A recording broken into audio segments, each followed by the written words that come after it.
हरे कृष्ण। आप सभी का दिन शुभ और मंगलमय हो। आज है फाल्गुन मास का 29वां दिन और आज आप सभी सुनेंगे फाल्गुन मास महात्म्य के 29वें दिन की कथा। ऋषि बोले, हे सूत जी, हमने अनेक आख्यानों से युक्त परम मनोहर उमा संहिता सुनी। अब आप शिव तत्व का ज्ञान बढ़ाने वाली कैलाश संहिता का भी वर्णन कीजिए। तब व्यास जी कहने लगे, हे पुत्रो, शिव तत्व का प्रतिपादन करने वाली दिव्य कैलाश संहिता का वर्णन करता हूँ। तुम प्रेम पूर्वक सुनो। तुम्हारे प्रति स्नेह होने के कारण ही मैं तुम्हें ये प्रसंग सुना रहा हूँ, सो सावधान होकर सुनो। ऐसा कहकर व्यास जी ने काशी में मुनियों के तथा सूत जी के संवाद, व्यास मुनि संवाद, शिव पार्वती संवाद, शिव जी के द्वारा पार्वती जी के प्रति संन्यास पद्धति, संन्यासाचार, संन्यास मंडल, संन्यास पद्धति न्यास, वर्ण पूजन और सूत जी के मिलन और संवाद की अवतारणा करते हुए सूत जी के प्रति ऋषियों के प्रश्न का इस प्रकार वर्णन किया। हे महाभाग सूत जी, आप हमारे श्रेष्ठ गुरु हैं। अगर आपका हम पर अनुग्रह हो तो हम आपसे एक प्रश्न पूछना चाहते हैं। श्रद्धालु शिष्यों पर आप जैसे गुरुजन सदा स्नेह रखते हैं, इस बात को आपने इस समय हमें प्रत्यक्ष दिखा दिया है।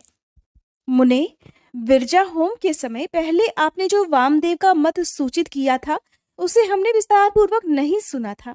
अब हम बड़े आदर और श्रद्धा के साथ उसे सुनना चाहते हैं। हे कृपा सिंधु, आप प्रसन्नता पूर्वक उसका वर्णन कीजिए।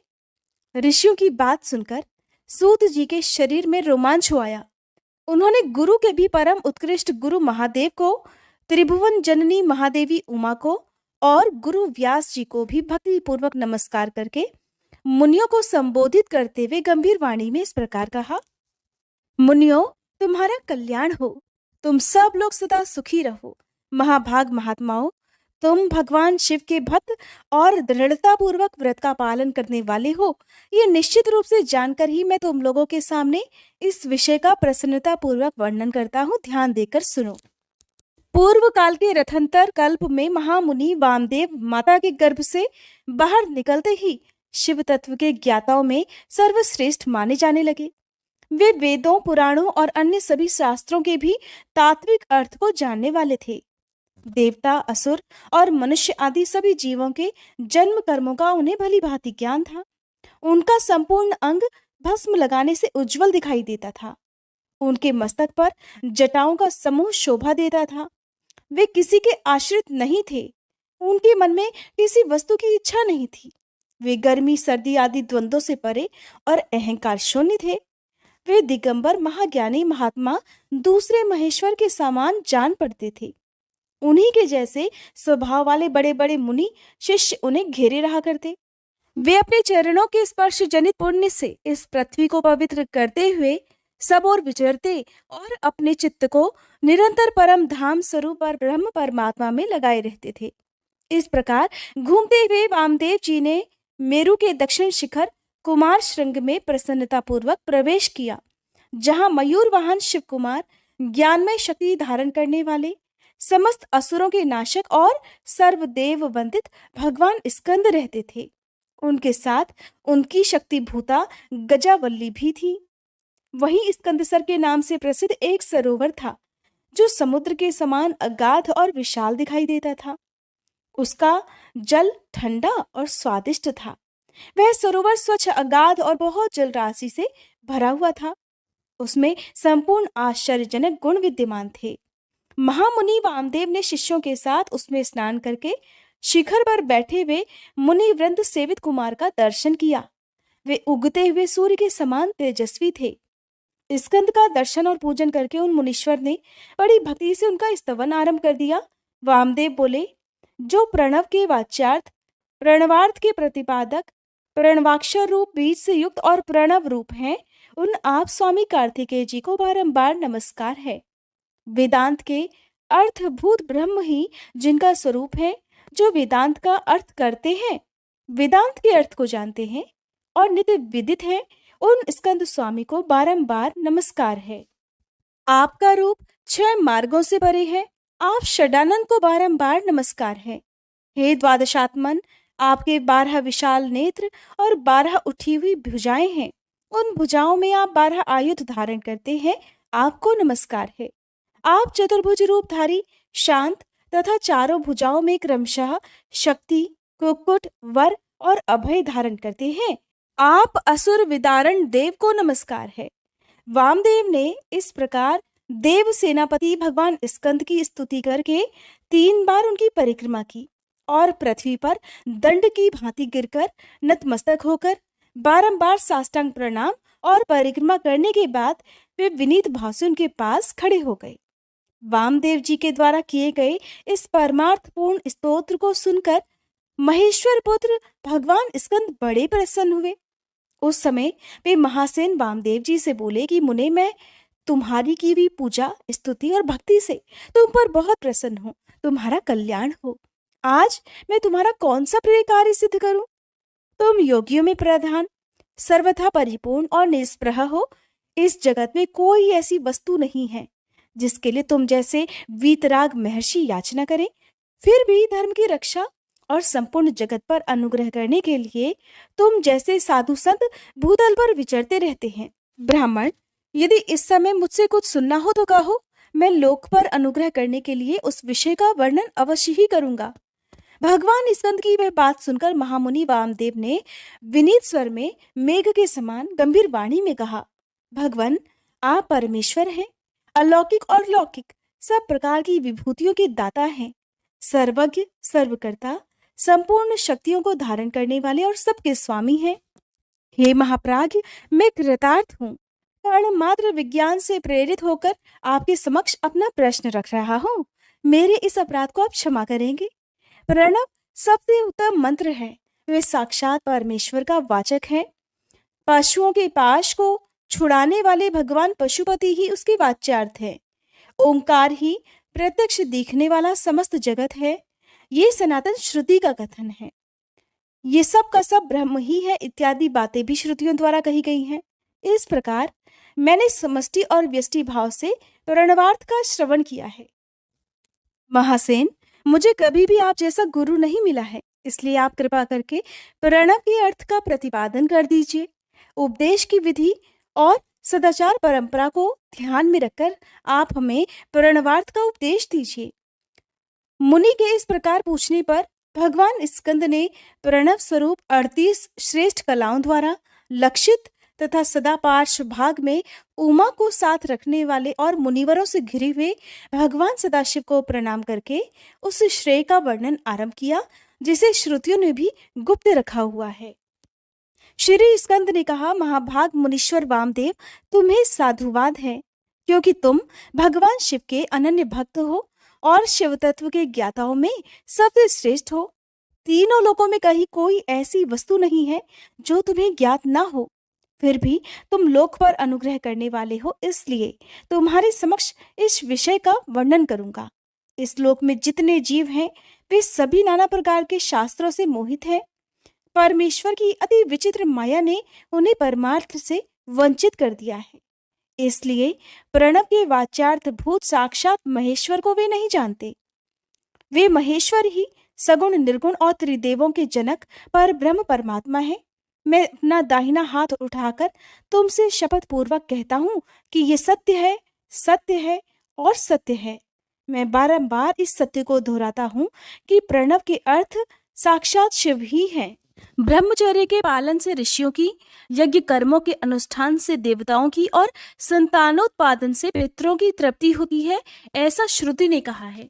इस प्रकार ऋषि ऋण, देव ऋण और पितृ ऋण, इन तीनों से मुक्त होकर वानप्रस्थ आश्रम में प्रवेश करके मनुष्य शीत, उष्ण और सुख दुख आदि द्वंद्वों को सहन करते हुए जितेंद्रिय, तपस्वी और मिताहारी होकर यम नियम आदि योग का अभ्यास करे, जिससे बुद्धि निश्चल और अत्यंत दृढ़ हो जाए। इस प्रकार क्रमशः अभ्यास करके शुद्ध चित्त हुआ पुरुष संपूर्ण कर्मों का संन्यास कर दे। वह पूजा जीव की साक्षात शिव जी के साथ एकता का बोध कराकर जीवन मुक्ति रूप फल देने वाली है।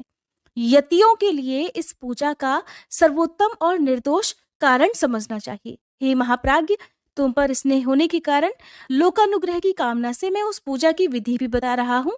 सावधान होकर सुनो।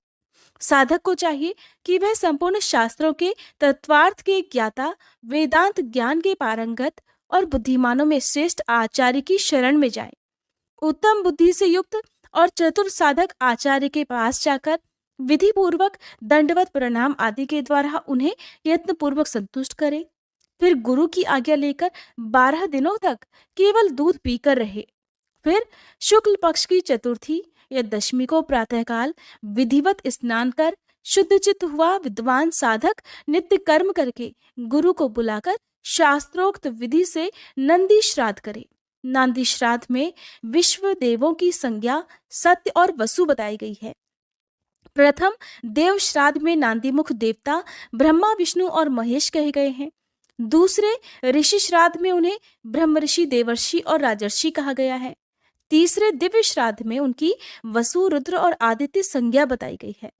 चौथे मनुष्य श्राद्ध में सनक आदि 4 मुनीश्वर ही नांदी मुख देवता हैं। पांचवें भूत श्राद्ध में 5 महाभूत, नेत्र आदि 11 इंद्रिय समूह तथा जरायुज आदि चतुर्विध प्राणी समुदाय नांदी मुख माने गए हैं। छठे पितृ श्राद्ध में पिता, पितामह और प्रपितामह ये 3 नांदी मुख देवता हैं। सातवें मातृ श्राद्ध में माता, पितामही और प्रपितामही इन तीनों को नांदीमुख देवता बताया गया है। और 8वें आत्म श्राद्ध में आत्मा, पिता, पितामह और प्रपितामह ये 4 नांदीमुख देवता कहे गए हैं। प्रत्येक श्राद्ध में 2-2 ब्राह्मण करके जितने ब्राह्मण आवश्यक हो उनको आमंत्रित करें और स्वयं यत्नपूर्वक आचमन करके पवित्र होकर उन ब्राह्मणों के पैर धोएं। उस समय इस प्रकार कहें कि जो समस्त संपत्ति की प्राप्ति में कारण आई हुई आपत्ति के समूह को नष्ट करने के लिए धूमकेतु रूप तथा अपार संसार सागर से पार लगाने के लिए सेतु के समान है, वे ब्राह्मणों की चरण धूलियां मुझे पवित्र करें। जो आपत्ति रूपी घने अंधकार को दूर करने के लिए सूर्य अभीष्ट अर्थ को देने के लिए कामधेनु और समस्त तीर्थों के जल से पवित्र मूर्तियां हैं, वे ब्राह्मणों की चरण धूलियां मेरी रक्षा करें। ऐसा कहकर पृथ्वी पर दंड की भांति पड़कर साष्टांग प्रणाम करें। फिर पूर्व दिशा की ओर मुंह करके बैठकर भगवान शंकर के युगल चरणारविंदों का चिंतन करते हुए दृढ़ता पूर्वक आसन ग्रहण करें। हाथ में पवित्री लेकर शुद्ध होकर नूतन यज्ञोपवीत धारण कर 3 बार प्राणायाम करें। फिर तिथि आदि का स्मरण करके इस प्रकार संकल्प करें कि मेरे संन्यास का अंगभूत जो पहले विश्वदेव का पूजन, फिर देवादि अष्टविधि श्राद्ध तथा अंत में माता मह श्राद्ध है, उसे आप लोगों की आज्ञा लेकर मैं पार्वण की विधि से संपन्न करूंगा। ऐसा संकल्प करके आसन के लिए दक्षिण दिशा से आरंभ करके उत्तरोत्तर कुशों का त्याग करें। फिर आचमन करके खड़ा होकर वर्ण क्रम का आरंभ करें। अपने हाथ में पवित्री धारण करके 2 ब्राह्मणों के हाथों का स्पर्श करते हुए इस प्रकार कहें कि हम विश्वदेव श्राद्ध के लिए आप दोनों का वरण करते हैं। आप दोनों नांदी श्राद्ध में अपना समय देने की कृपा करें। इतना सभी श्राद्धों के ब्राह्मणों के लिए भी कहें। सर्वत्र ब्राह्मण वरण की विधि का यही क्रम है। इस प्रकार वरण का कार्य पूरा करने के बाद 10 मंडलों का निर्माण करें। उत्तर से आरंभ करके 10 मंडलों का अक्षत से पूजन करके उनमें क्रमशः ब्राह्मणों को स्थापित करें। फिर उनके चरणों पर भी अक्षत आदि अर्पित करें।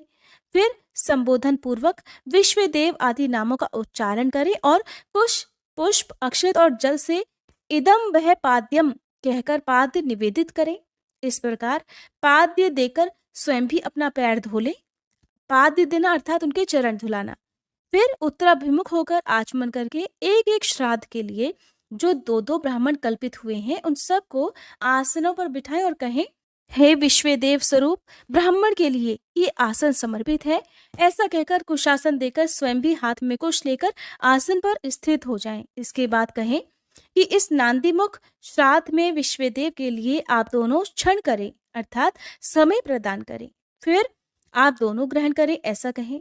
फिर वे दोनों श्रेष्ठ ब्राह्मण भी इस प्रकार उत्तर दें कि हम दोनों अवश्य ही ग्रहण करेंगे। इसके बाद यजमान उन श्रेष्ठ ब्राह्मणों से प्रार्थना करें कि मेरे मनोरथ की पूर्ति हो, संकल्प की सिद्धि हो, इसके लिए आप अनुग्रह करें। फिर पद्धति के अनुसार अर्घ दें। पूजन करके शुद्ध केले के पत्ती आदि धोए हुए पात्रों में परिपक्व अन्न आदि भोज्य पदार्थों को परोसकर अलग अलग कुश बिछाकर और स्वयं वहां जल छिड़ककर प्रत्येक पात्र पर आदर पूर्वक दोनों हाथ लगाकर मंत्र का पाठ करें। फिर वहां पर विराजमान हुए देवता आदि का चतुर्थ्यंत उच्चारण करके अक्षत सहित जल लेकर स्वाहा बोलकर उनके लिए अन्न अर्पित करें और अंत में न मम इस वाक्य का उच्चारण करें। माता आदि के लिए भी अन्न अर्पण की यही विधि है। सबसे अंत में प्रार्थना करें कि जिनके चरणारविंदों के चिंतन और नाम जप से कम या अधूरा कर्म भी पूरा हो जाता है, उन सांब सदाशिव उमा महेश्वर की मैं वंदना करता हूँ। इसका पाठ करके कहें कि हे ब्राह्मणों, मेरे द्वारा किया हुआ ये नांदीमुख श्राद्ध यथोक्त रूप से परिपूर्ण हो, ये आप कहिए। ऐसी प्रार्थना के साथ उन श्रेष्ठ ब्राह्मणों को प्रसन्न करके उनका आशीर्वाद लेकर और अपने हाथों में लिया हुआ जल छोड़ दें। फिर पृथ्वी पर दंडवत गिरकर प्रणाम करें और उठकर ब्राह्मणों से कहें कि यह अन्न अमृत रूप हो।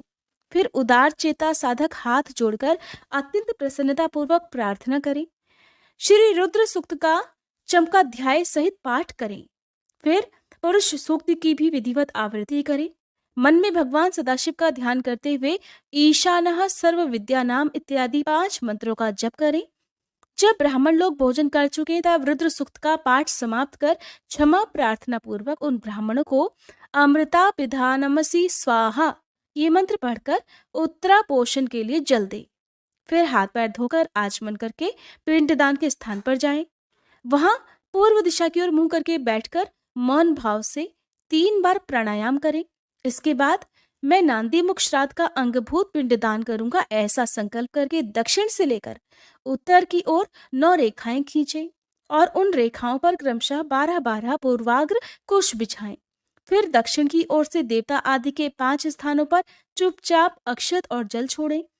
पितृवर्ग के 3 स्थानों पर क्रमशः अक्षत जल छोड़कर नवे माता महादि के स्थान पर भी मार्जन करें। फिर अत्र पित्रो मादय ध्वम कहकर देवादि के 5 स्थानों पर क्रमशः अक्षत और जल छोड़ें। इस प्रकार अवनेजन देकर 5 स्थानों पर प्रत्येक के लिए 3-3 पिंड दें। इस तरह बाकी स्थानों पर भी करें। अपने गृह सूत्र में बताई हुई पद्धति के अनुसार सभी पिंड अलग अलग देने चाहिए। फिर पितरों के 7 गुण के लिए जल अक्षत अर्पित करें। फिर अपने हृदय कमल में सदा शिवदेव का ध्यान कर फिर आपको श्लोक का पाठ कर ब्राह्मणों को नमस्कार करके यथाशक्ति दक्षिणा देनी चाहिए। फिर गलतियों के लिए क्षमा प्रार्थना करके देवता पितरों का विसर्जन करें। पिंडों का उत्सर्ग करके उन्हें गौओं को खाने के लिए दे दें या फिर जल में डाल दें। फिर पुण्याह वाचन करके स्वजनों के साथ अर्थात परिवारजनों के साथ भोजन करें। दूसरे दिन प्रातःकाल उठकर शुद्ध बुद्धि वाला साधक उपवास पूर्वक व्रत रखे। कांख और उपस्थ के बालों को छोड़कर शेष सभी बाल मुंडवा दे, परंतु शिखा के अर्थात चोटी के 7-8 बाल अवश्य बचा लें। फिर स्नान करके धुले हुए वस्त्र पहनकर शुद्ध होकर 2 बार आचमन करके मौन होकर विधिवत भस्म धारण करें। पुण्याह वाचन करके उससे अपने आप का प्रोक्षण कर बाहर भीतर से शुद्ध होकर होम द्रव्य और आचार्य की दक्षिणा के द्रव्य अर्थात धन को छोड़कर शेष सभी द्रव्य महेश्वरार्पण बुद्धि से ब्राह्मणों और विशेषतः शिव भक्तों को बांट दें। फिर गुरु रूपधारी शिव के लिए वस्त्र आदि की दक्षिणा देकर पृथ्वी पर दंडवत प्रणाम करके डोरा, कौपीन, वस्त्र और दंड आदि जो भी धोकर पवित्र किए गए हो धारण करें। फिर होम द्रव्य और समिधा आदि लेकर समुद्र या नदी के तट पर, पर्वत पर, शिवालय में, वन में अथवा गौशाला में किसी उत्तम स्थान का विचार करके वहां बैठ जाएं और आचमन करके पहले मानसिक जाप करें। फिर ओम नमो ब्राह्मणे इस मंत्र का 3 बार जाप करें। फिर इन सबका पाठ करने के साथ ही यथासंभव वेद पुराण आदि का स्वाध्याय करें। इसके बाद ओम ब्राह्मणे नमः, ओम इंद्राय नमः, ओम सूर्याय नमः, ओम सोमाय नमः, ओम प्रजापतये नमः, ओम आत्मने नमः, ओम अंतरात्मने नमः, ओम ज्ञानात्मने नमः, ओम परमात्मने नमः इत्यादि रूप से ब्रह्मादि शब्दों के आदि में ओम और अंत में नमः लगाकर उनके चातुर्थ्यंत रूप का जप करें। इसके बाद 3 मुट्ठी सत्तू लेकर प्रणव के उच्चारण पूर्वक 3 बार खाएं और प्रणव से ही 2 बार आचमन करके नाभि का स्पर्श करें। उस समय आगे बताए जाने वाले शब्दों के आदि में प्रणव और अंत में नमः स्वाहा कहकर उनका उच्चारण करें। ओम आत्मने नमः स्वाहा। इस प्रकार ओम अंतरात्मने नमः स्वाहा इस प्रकार अलग अलग प्रणव मंत्र से ही दूध दही मिले हुए घी को या फिर केवल जल को 3 बार चाटकर फिर से 2 बार आचमन करें। इसके बाद मन को स्थिर करके सुस्थिर आसन पर पूर्व दिशा की ओर बैठकर शास्त्रोक्त विधि से 3 बार प्राणायाम करें। मुने, यह साक्षात भगवान शिव का कहा हुआ उत्तम रहस्य है जो वेदांत के सिद्धांत से निश्चित किया गया है। तुमने मुझसे जो कुछ भी सुना है उसे विद्वान पुरुष तुम्हारा ही मत कहेंगे। श्री सूत जी कहते हैं, इस प्रकार मुनीश्वर वामदेव को उपदेश देकर दिव्य ज्ञान दाता गुरु देवेश्वर कार्तिकेय पिता माता के सर्वदेव वंदित चरणारविंदों का ध्यान करते हुए अनेक शिखरों से आवृत शोभाशाली और परम आश्चर्यमय कैलाश शिखर को चले गए। श्रेष्ठ शिष्यों सहित वामदेव भी मयूर वाहन कार्तिकेय को प्रणाम करके शीघ्र ही परम अद्भुत कैलाश शिखर पर जा पहुंचे और महादेव जी के निकट जाकर उन्होंने उमा सहित महेश्वर के मायानाशक मोक्षदायक चरणों का दर्शन किया। फिर भक्तिभाव से अपना सारा अंग भगवान शिव को समर्पित करके वे शरीर की सुधि भुलाकर वे उनके निकट दंड की तरह पड़ गए और बारंबार उठकर प्रणाम करने लगे। इसके बाद उन्होंने तरह तरह के स्तोत्रों द्वारा जो वेदों और आगमों के रस से परिपूर्ण थे जगदम्बा और पुत्र सहित परमेश्वर शिव की स्तुति की। इसके बाद देवी पार्वती और महादेव जी के चरणारविंदों को अपने मस्तक पर रखकर उनका पूर्ण अनुग्रह प्राप्त करने के लिए वे वहीं सुखपूर्वक रहने लगे। तुम सभी ऋषि भी इस प्रकार प्रणव के अर्थभूत महेश्वर का तथा वेदों के गोपनीय रहस्य वेद सर्वस्व और मोक्षदायक तारक मंत्र ओंकार का ज्ञान प्राप्त करके यही सुख से रहो और विश्वनाथ जी के चरणों में सायुज्य रूपा अनुपम और उत्तम मुक्ति का चिंतन किया करो। अब मैं गुरुदेव की सेवा के लिए बद्रिकाश्रम तीर्थ को जाऊंगा। तुम्हें फिर मेरे साथ संभाषण और सत्संग का अवसर प्राप्त हो। व्यास जी कहते हैं, जो जगत की सृष्टि पालन और संहार के हेतु और प्रकृति तथा पुरुष के ईश्वर हैं, उन प्रमथगण पुत्र द्वय तथा उमा सहित भगवान शिव को नमस्कार है, जिनकी शक्ति की कहीं कोई तुलना नहीं है, जिनका ऐश्वर्य सर्वत्र व्यापक है और स्वामित्व तथा विभुत्व जिनका स्वभाव कहा गया है, उन विश्व सृष्टा सनातन अजन्मा अविनाशी महान देव मंगलमय परमात्मा शिव की मैं शरण लेता हूँ, जो धर्म का क्षेत्र और महान तीर्थ है, जहाँ गंगा और यमुना का संगम हुआ है, और जो ब्रह्मलोक का मार्ग है, उस प्रयाग में शुद्ध हृदय वाले सत्यव्रत परायण महातेजस्वी और महाभाग मुनियों ने एक महान यज्ञ का आयोजन किया। वहां क्लेश रहित कर्म करने वाले उन महात्माओं के यज्ञ का समाचार सुनकर निपुण कथावाचक त्रिकाल वेत्ता उत्तम नीति के ज्ञाता तथा क्रांतदर्शी विद्वान पौराणिक शिरोमणि सूत जी उस स्थान पर आए। सूत जी को आते देख मुनियों का मन अति प्रसन्नता से खिल उठा। उन्होंने उनसे सांत्वनापूर्ण मधुर बातें कहकर उनकी यथायोग्य पूजा की। मुनियों द्वारा की हुई उस पूजा को ग्रहण करके सूत जी ने उनकी प्रेरणा से अपने लिए बताए गए उपयुक्त आसन को स्वीकार किया। उस समय महर्षियों ने अनुकूल वचनों द्वारा उनका सत्कार करते हुए उन्हें अत्यंत अभिमुख करके ये बात कही, हे शिवभक्त शिरोमणि महाबुद्धिमान महाभागरो महर्षण जी, आप सर्वज्ञ हैं और हमारे महान सौभाग्य से यहाँ पधारे हैं। तीनों लोगों में ऐसी कोई बात नहीं जो आपको विदित ना हो, अर्थात आप ना जानते हो। आप भाग्यवश हमें दर्शन देने के लिए स्वयं यहाँ आ गए हैं। अब हमारा कोई कल्याण किए बिना आपको यहाँ से व्यर्थ नहीं जाना चाहिए, इसलिए आप हमें शीघ्र वह पवित्र पुराण सुनाइए जो अत्यंत श्रवणीय उत्तम कथा और ज्ञान से युक्त तथा वेदांत के सार सर्वस्व से संपन्न हो। वेदवादी मुनियों ने जब इस प्रकार प्रार्थना की, तब सूत जी ने मधुर न्याययुक्त और शुभ वचनों में उन्हें इस प्रकार का उत्तर दिया, महर्षियों, आपने मेरा सत्कार किया है, मुझ पर कृपा की है। ऐसी दशा में आपसे प्रेरित होकर मैं आपके समक्ष महर्षियों द्वारा सम्मानित पुराण का भलीभांति प्रवचन क्यों नहीं करूंगा। अब मैं महादेव जी, देवी पार्वती, कुमार स्कंद, गणेश जी, नंदी तथा सत्यवती कुमार साक्षात भगवान व्यास को प्रणाम करके उस परम पवित्र वेद तुल्य पुराण की कथा कहूंगा जो शिव तत्व के ज्ञान का सागर है और भोग तथा मोक्ष रूपी फल देने वाला साक्षात साधन है। विद्या के संपूर्ण स्थानों का, पुराणों की संख्या का और उनकी उत्पत्ति का विवरण दे रहा हूँ। आप लोग मुझसे इस विषय को ध्यान पूर्वक सुनिए। 6 वेदांग, 4 वेद, मीमांसा, विस्तृत न्यायशास्त्र, पुराण और धर्मशास्त्र, ये 14 विद्याएं हैं। इनके साथ आयुर्वेद, धनुर्वेद, गंधर्व वेद और उत्तम अर्थशास्त्र को भी गिन लिया जाए तो ये विद्याएं 18 हो जाती हैं।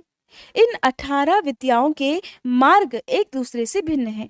इन सब के निर्माता त्रिकालदर्शी विद्वान साक्षात भगवान शूलपाणि शिव हैं, ऐसा श्रुति का कथन है।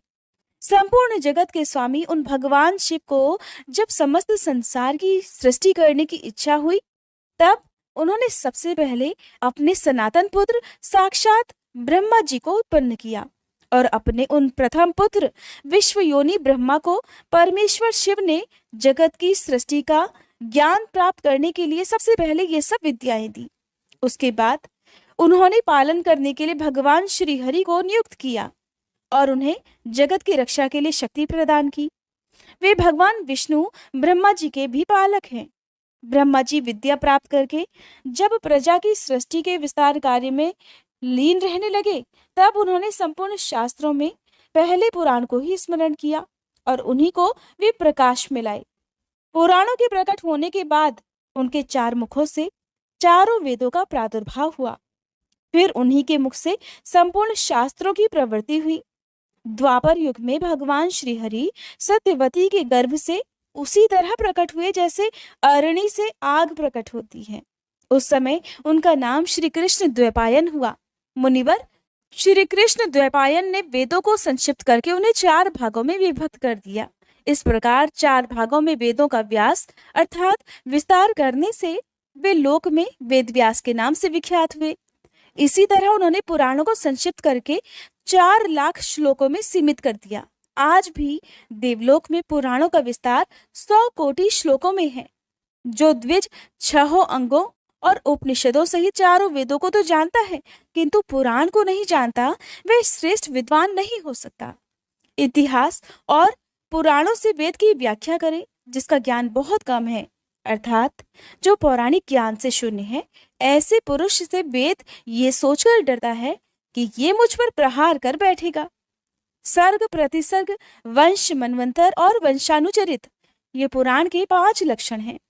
छोटे और बड़े के भेद से 18 पुराण बताए गए हैं। अब इनके नाम भी सुन लीजिए।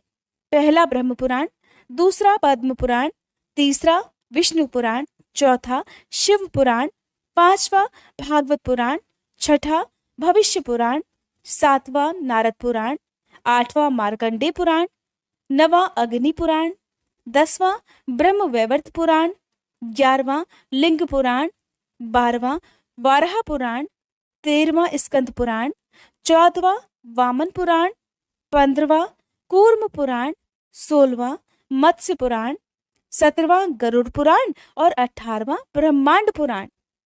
ये पुराणों का पवित्र क्रम है। इसमें शिव पुराण चौथा है, जो भगवान शिव से संबंध रखता है और सभी मनोरथों का साधक है। इस ग्रंथ की श्लोक संख्या 1 लाख है और ये 12 संहिताओं में विभक्त है। इसका निर्माण साक्षात भगवान शिव ने ही किया है और इसमें धर्म प्रतिष्ठित है। वेद व्यास जी ने इस 1 लाख श्लोक वाले शिव पुराण को संक्षिप्त करके 24,000 श्लोकों का कर दिया है। इसमें 7 संहिताएं हैं। पहली विद्वेश्वर संहिता, दूसरी रुद्र संहिता, तीसरी शतरुद्र संहिता, चौथी कोटि रुद्र संहिता, 5वीं उमा संहिता, 6ठी कैलाश संहिता और 7वीं वायवी संहिता है। इस प्रकार इसमें 7 ही संहिताएं हैं। विद्वेश्वर संहिता में 2000, रुद्र संहिता में 10,500, शतरुद्र संहिता में 2,180, कोटि रुद्र संहिता में 2,240, उमा संहिता में 1,840, कैलाश संहिता में 1,240 और वायवी संहिता में 4,000 श्लोक हैं। इस परम पवित्र शिव पुराण को आप लोगों ने सुन लिया। केवल 4,000 श्लोकों की वायवी संहिता ही अवशेष रह गई है, जो 2 भागों में बटी है। उसका वर्णन भी मैं करूंगा। जो वेदों का विद्वान ना हो, उससे इस उत्तम शास्त्र का वर्णन नहीं करना चाहिए। जो पुराणों को न जानता हो और जिसकी पुराण पर श्रद्धा ना हो, उससे भी इसकी कथा नहीं कहनी चाहिए। जो भगवान शिव का भक्त हो, शिवोक्त धर्म का पालन करता हो और दोष दृष्टि से रहित हो, उस जांचे बुझे हुए धर्मात्मा शिव को ही इसका उपदेश देना चाहिए। जिनकी कृपा से मुझको पुराण संहिता का ज्ञान है, उन अमित तेजस्वी भगवान व्यास को नमस्कार है। सूत जी कहते हैं, हे महर्षियों, पहले अनेक कल्पों के बारंबार बीतने पर सुदीर्घ काल के पश्चात जब यह वर्तमान कल्प उपस्थित हुआ और सृष्टि का कार्य आरंभ हुआ, जब जीविका साधक कर्म, कृषि, गौरक्षा और वाणिज्य की प्रतिष्ठा हुई तथा प्रजावर्ग के लोग सजग और सचेत हो गए, तब 6 कुलों में उत्पन्न महर्षियों में परस्पर बहस छिड़ गई। ये परब्रह्म है या नहीं है, इस प्रकार उनमें महान विवाद होने लगा। किंतु परम तत्व का निरूपण अत्यंत कठिन होने के कारण उस समय वहां कुछ भी निश्चय नहीं हो पाया। तब वे सभी लोग जगत सृष्टा अविनाशी ब्रह्मा जी का दर्शन करने के लिए उस स्थान पर गए जहां देवताओं और असुरों के मुख से अपनी स्तुति सुनते हुए भगवान ब्रह्मा जी विराजमान थे। देवताओं और दानवों से भरे हुए सुंदर रमणीय मेरु शिखर पर, जहां सिद्ध और चारण परस्पर बातचीत करते हैं, यक्ष और गंधर्व सदा रहते हैं, विहंगों के समुदाय कलरव करते हैं, मणि और मूंगे जिसकी शोभा बढ़ाते हैं, तथा निकुंज, कंदराएं, छोटी गुफाएं और अनेकानेक निर्झर जिसे सुशोभित करते हैं। एक ब्रह्मवन नाम से प्रसिद्ध वन है, उसमें नाना प्रकार के वन्य पशु भरे हुए हैं। उसकी लंबाई 100 योजन और चौड़ाई 10 योजन की है। उसके भीतर एक रमणीय सरोवर है जो सुस्वादु निर्मल जल से भरा रहता है। वहां के रमणीय पुष्पित वृक्षों पर मतवाले भौरे छाए रहते हैं। उसी वन में एक मनोहर और विशाल नगर है जो प्रातः काल के सूर्य की भांति प्रकाशित होता रहता है। वहां दुर्धर्ष शक्ति से युक्त बलाभिमानी दैत्य, दानव और राक्षसों का निवास है।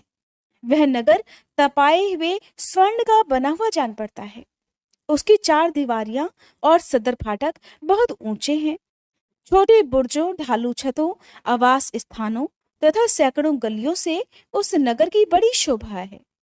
वह विचित्र बहुमूल्य मणियों से आकाश को चूमता हुआ सा प्रतीत होता है तथा कई करोड़ विशाल भवनों से अलंकृत है। उस नगर में प्रजापति ब्रह्मा अपने सभासदों के साथ निवास करते हैं। वहां जाकर उन मुनियों ने साक्षात लोक पितामह ब्रह्मा जी को देखा। देवर्षियों के समुदाय उनकी सेवा में बैठे हुए थे। उनकी अंग कांति शुद्ध स्वर्ण के समान थी। वे सभी आभूषणों से विभूषित थे। उनका मुख प्रसन्न था, उससे सौम्य भाव प्रकट हो रहा था। उनके नेत्र कमल दल के समान विशाल थे। दिव्य कांति से संपन्न, दिव्य गंध और अनुलेपन से चर्चित, दिव्य श्वेत वस्त्रों से सुशोभित तथा दिव्य मालाओं से विभूषित ब्रह्मा जी के चरणारविंदों की वंदना सुरेंद्र, असुरेंद्र और योगींद्र भी करते थे। जैसे प्रभा दिवाकर की सेवा करती है, ठीक उसी प्रकार समस्त शुभ लक्षणों से युक्त साक्षात सरस्वती देवी हाथ में चवर लेकर उनकी सेवा कर रही थी। इससे उनकी बड़ी शोभा हो रही थी। ब्रह्मा जी का दर्शन करके उन सभी महर्षियों के मुख और नेत्र खिल उठे। उन्होंने मस्तक पर अंजलि बांधकर उन सुर श्रेष्ठ की स्तुति की।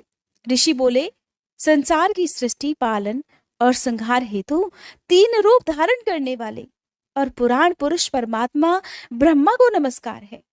प्रकृति जिनका शरीर है, जो प्रकृति में शोभ उत्पन्न करने वाले हैं तथा प्रकृति रूप में 23 विकारों से युक्त होने पर भी जो वास्तव में निर्विकार हैं, उन ब्रह्मदेव को नमस्कार है।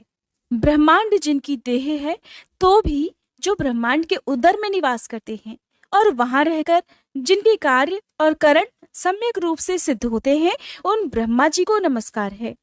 जो सर्वलोक स्वरूप तथा समस्त लोकों के सृष्टा हैं, जो संपूर्ण जीवों का शरीर से संयोग और वियोग कराने में हेतु हैं, उन ब्रह्मा जी को नमस्कार है।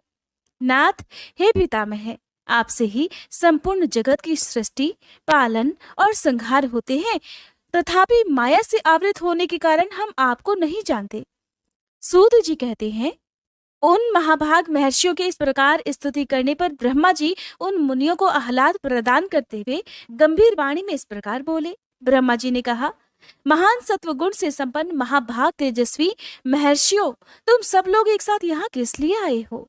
ब्रह्मा जी के इस प्रकार पूछने पर ब्रह्मवेत्ताओं में श्रेष्ठ उन सभी मुनियों ने हाथ जोड़कर विनय भरी वाणी में कहा, भगवान, हम लोग अज्ञान के महान अंधकार से आवृत होकर खिन्न हो रहे हैं। परस्पर विवाद करते हुए हमें परम तत्व का साक्षात्कार नहीं हो रहा। आप संपूर्ण जगत के धारण पोषण करने वाले तथा समस्त कारणों के भी कारण हैं। नाथ, यहाँ कोई ऐसी वस्तु नहीं है जो आप ना जानते हो। कौन ऐसा पुरुष है जो संपूर्ण जीवों से पुरातन, अंतर्यामी, उत्कृष्ट, विशुद्ध, परिपूर्ण और सनातन परमेश्वर है? कौन अपने अद्भुत क्रियाकलाप द्वारा सबसे प्रथम संसार की सृष्टि करता है? हे महाप्राज्ञ, हमारे इस संदेह का निवारण करने के लिए आप हमें परमार्थ तत्व का उपदेश दीजिए। मुनियों के इस प्रकार पूछने पर ब्रह्मा जी के नेत्र आश्चर्य से खिल उठे। वे देवताओं, दानवों और मुनियों के निकट खड़े हो गए। चिरकाल तक ध्यान मग्न होकर रुद्र ऐसा कहते हुए आनंद विभोर हो गए। उनका सारा शरीर पुलकित हो उठा और वे हाथ जोड़कर बोले।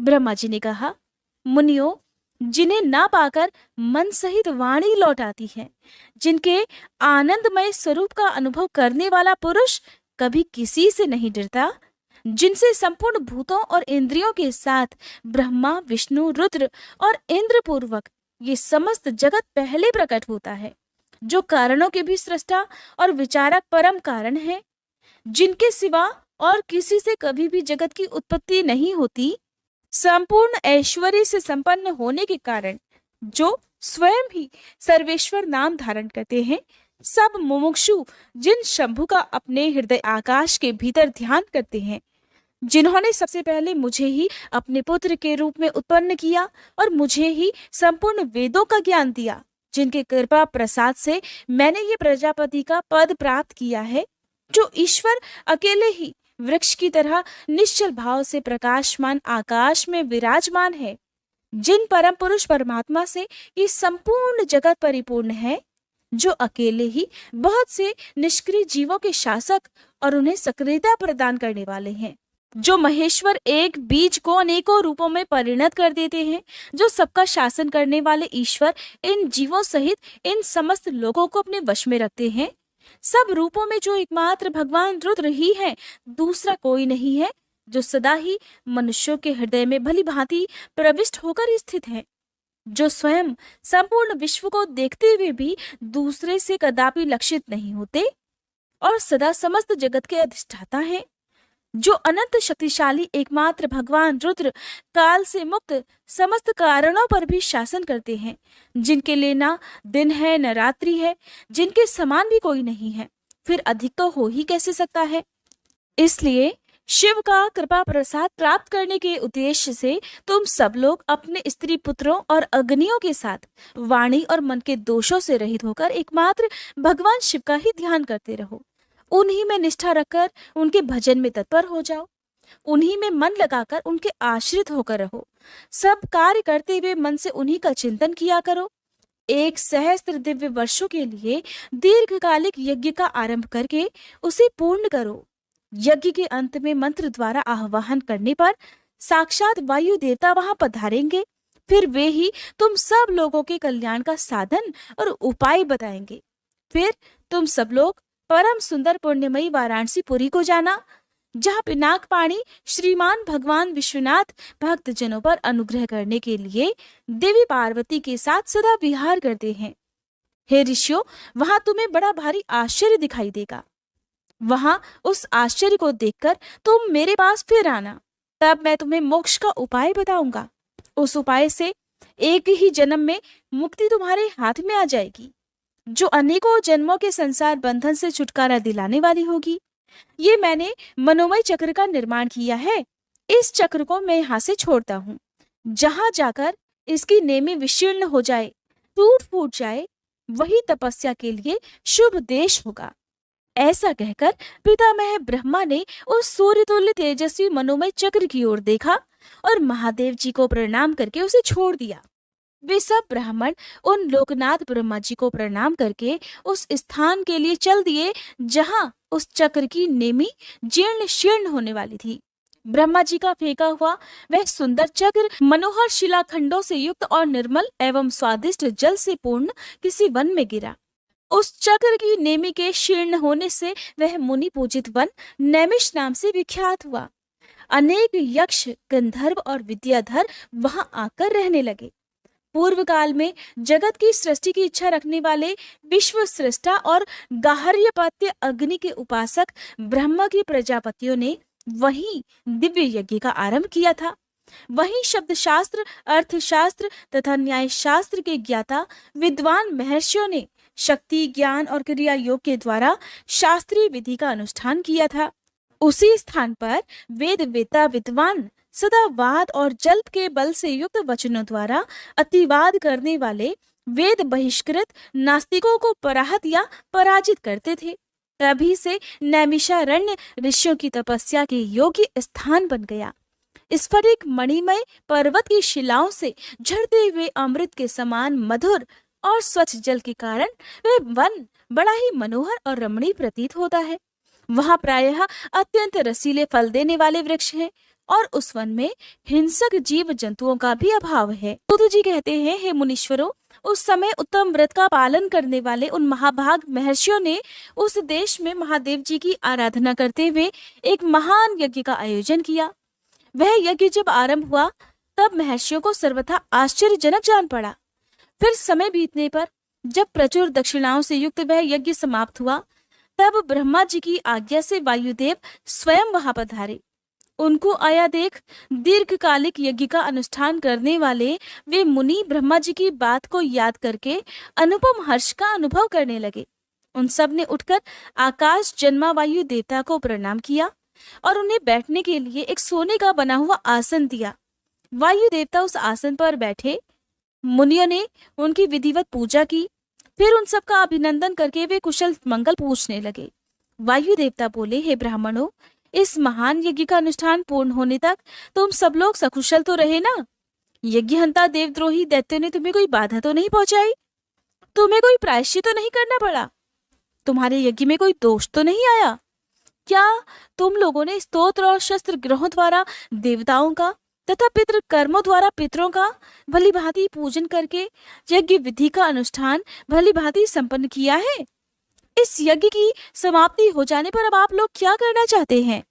तब मुनियों ने कहा, प्रभु, हमारे कल्याण की वृद्धि के लिए जब आप स्वयं यहाँ आ ही गए हैं तब अब हमारा सभी प्रकार से कुशल मंगल ही है और हमारी तपस्या भी उत्तम होगी। अब पहले का वृतांत सुनिए। हमारा हृदय अज्ञान अंधकार से आक्रांत हो गया था। तब हमने विज्ञान की प्राप्ति के लिए पूर्व काल में प्रजापति की उपासना की।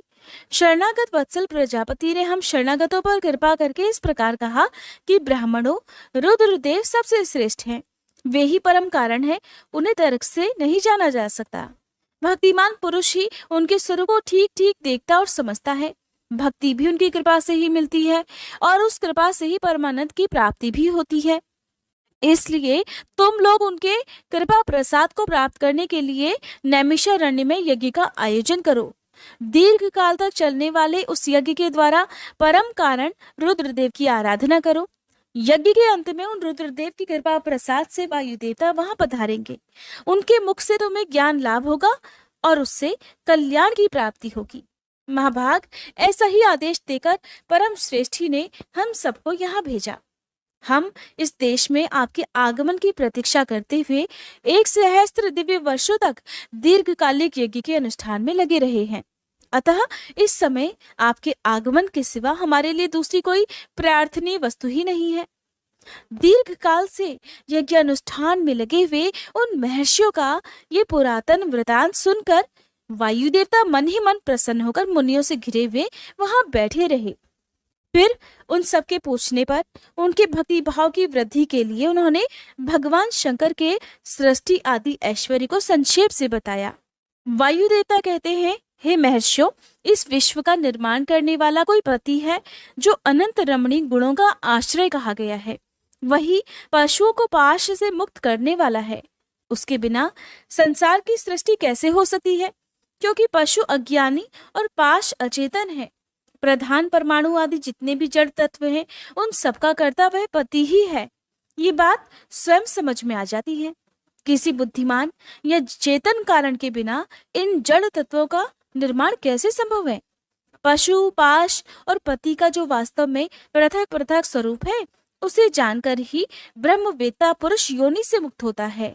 सृष्टि के आरंभ में एक ही रुद्रदेव विद्यमान रहते हैं, दूसरा कोई नहीं होता।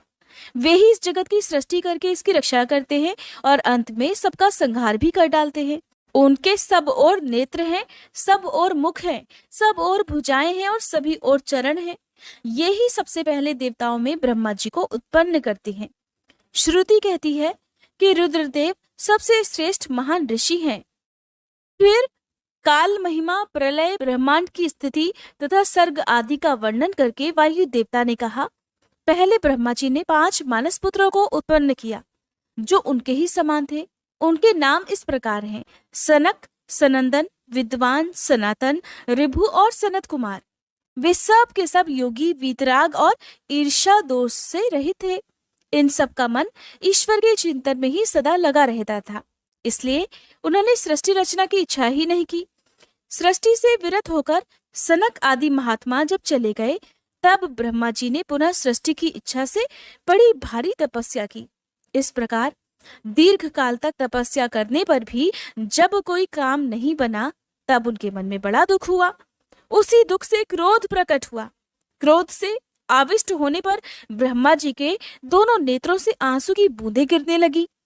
उन अश्रु बिंदुओं से भूत प्रेत उत्पन्न हुए।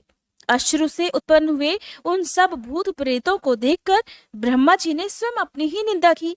उस समय क्रोध और मोह के कारण उन्हें तीव्र मूर्छा आ गई। क्रोध से आविष्ट हुए प्रजापति ने मूर्छित होने पर अपने प्राण त्याग दिए। तब प्राणों के स्वामी भगवान नील लोहित रुद्र अनुपम कृपा प्रसाद प्रकट करने के लिए ब्रह्मा जी के मुख से वहां प्रकट हुए। उन जगदीश्वर प्रभु ने अपने को 11 रूप में प्रकट किया।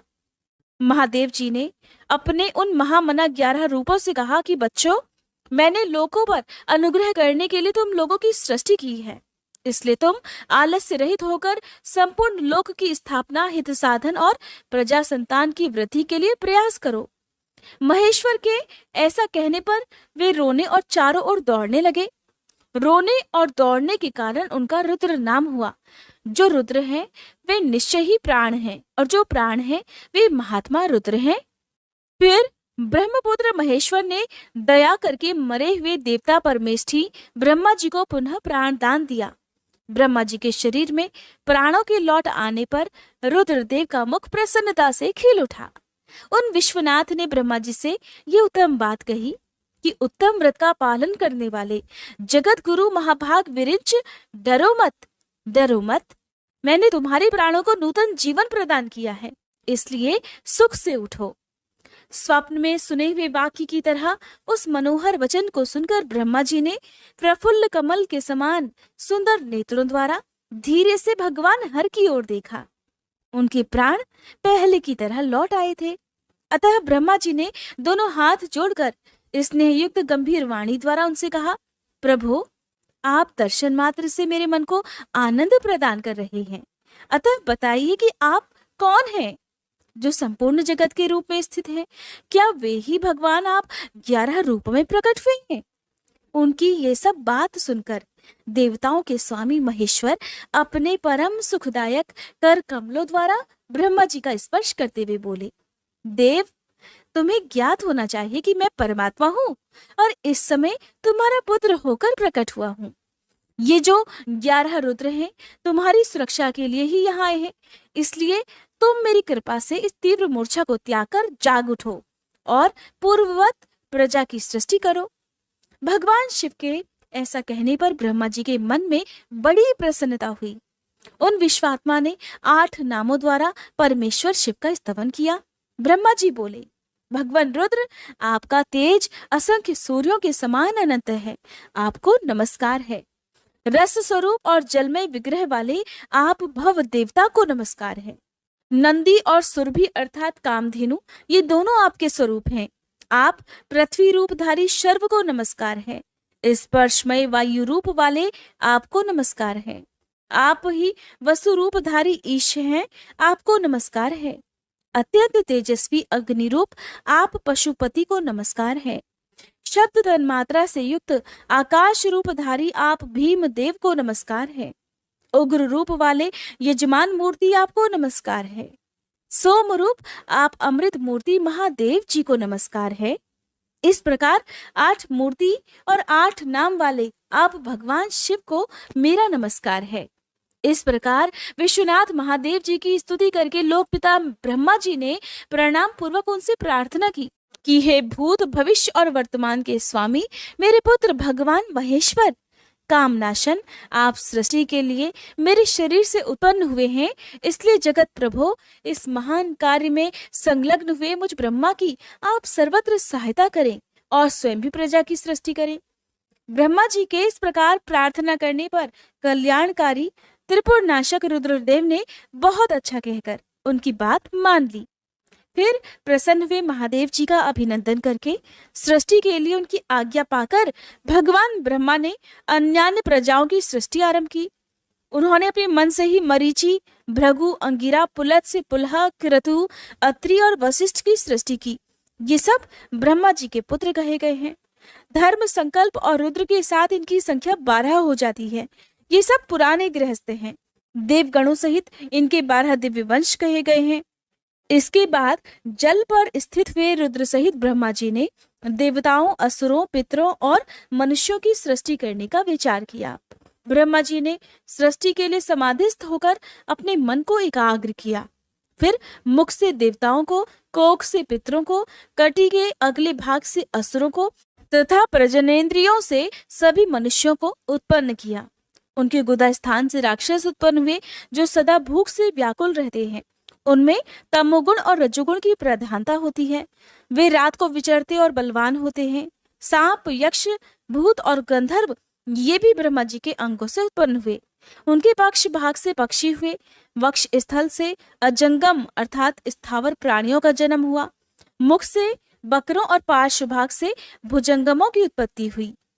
इस प्रकार विधाता ने स्वयं इंद्रियों के विषय, भूत और शरीर आदि में विभिन्नता और व्यवहार की सृष्टि की है। उन पितामह ने कल्प के आरंभ में देवता आदि प्राणियों के नाम, रूप तथा कार्य विस्तार को वेदोक्त वर्णन के अनुसार ही निश्चित किया। ऋषियों के नाम तथा जीविका साधन कर्म भी उन्होंने वेदों के अनुसार ही निर्दिष्ट कर दिए। अपनी रात व्यतीत होने पर अजन्मा ब्रह्मा ने स्वरचित प्राणियों को वे ही नाम और कर्म दिए जो पूर्व कल्प में उन्हें प्राप्त थे।